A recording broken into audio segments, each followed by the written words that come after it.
I had just been released from prison. The first thing I did was take my daughter-in-law to finalize her divorce. Right after that, I brought her to my 1,000 square meter luxury villa. Over 100 maids stood at the door awaiting my orders, because my true identity was the founder of a Fortune Global 500 company. But for love, I once lowered myself to marry a scumbag. After we got married, I hid my identity and left the company to my 3 top assistants. For years after the wedding, my husband could never forget his first love. When she accidentally killed someone, he shamelessly asked me to take a fall for her. He promised that once I got out, we'd live a good life together. I foolishly believed him. But during all my years in prison, neither he nor our son visited me even once. Only my newlywed daughter-in-law came every month to check on me, despite everything. I still believed the father and son were just too busy with work, until the day I was finally released after 7 years. Hundreds of subordinates came to welcome me, each offering me billions in assets. But after years in prison, I had no desire to return to that world. I told them I planned to go back to family life. Then I rushed home. But the moment I stepped inside, I saw clothes scattered all over the floor. Then I saw my husband and his first love coming down the stairs.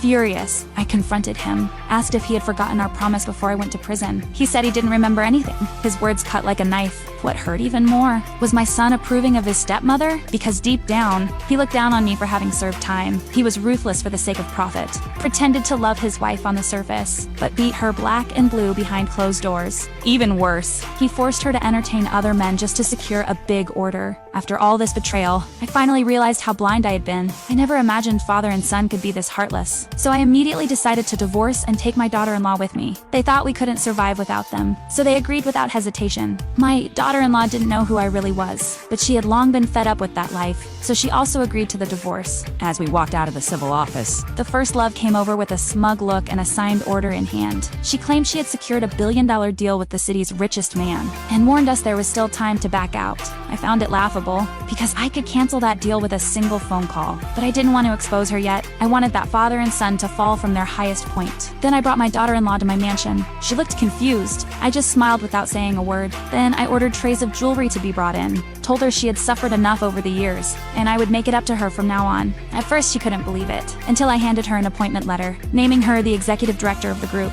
Only then did she fully accept who I was. But she was still curious why I had done all this. I told her no woman marries expecting to get divorced. But when a man becomes irredeemable, cutting losses in time is the smarter choice. Meanwhile, the clueless father and son arrived at the signing ceremony. They still dreamed of connecting with the legendary business queen, thinking their future would be luxurious and easy. Little did they know, the woman they admired was the same one they had looked down on for years. At that moment, the ceremony officially began. Under everyone's watchful eyes, I stepped onto the stage with my daughter-in-law.